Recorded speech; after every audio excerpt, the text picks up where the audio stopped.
রাজভবনে মুখ্যমন্ত্রী মমতা বন্দ্যোপাধ্যায় রাজ্যপাল সিভি আনন্দ বোসের সঙ্গে বৈঠক রয়েছে। মুখ্যমন্ত্রী মমতা বন্দ্যোপাধ্যায়ের অনুমান তিনটি বিষয় নিয়ে আজকে দুই পক্ষের বৈঠক আলোচনা হতে পারে।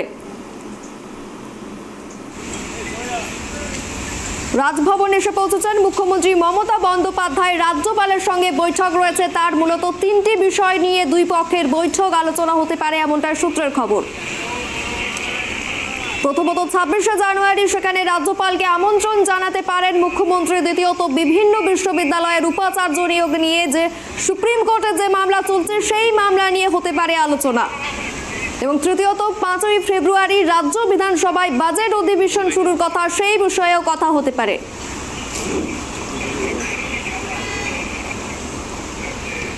বিস্তারিত জানবো, কথা বলে নেব আমাদের প্রতিনিধি ত্রয়নের সঙ্গে।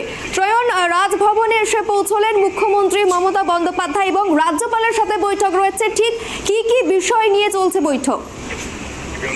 মূলত সৌজন্য বৈঠক বলা হলেও যখন দুজন রাজনৈতিক ব্যক্তিত্ব বা সাংবিধানিক প্রধান এবং প্রশাসনিক প্রধানের মধ্যে কথাবার্তা হয় সেখানে খুব স্বাভাবিক একটা সম্ভাবনা থাকে।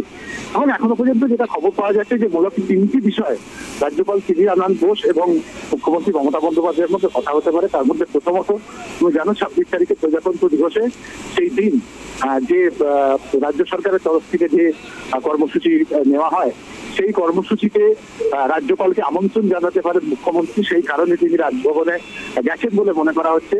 তার পাশাপাশি তুমি জানো যে বিভিন্ন বিশ্ববিদ্যালয়ের উপাচার্য নিয়োগ নিয়ে যে মামলা চলছে এবং একটা জটিলতা তৈরি হয়েছে রাজ্যপাল এবং রাজ্য প্রশাসনের মধ্যে, সেই বিষয়ে আলোচনা হতে পারে।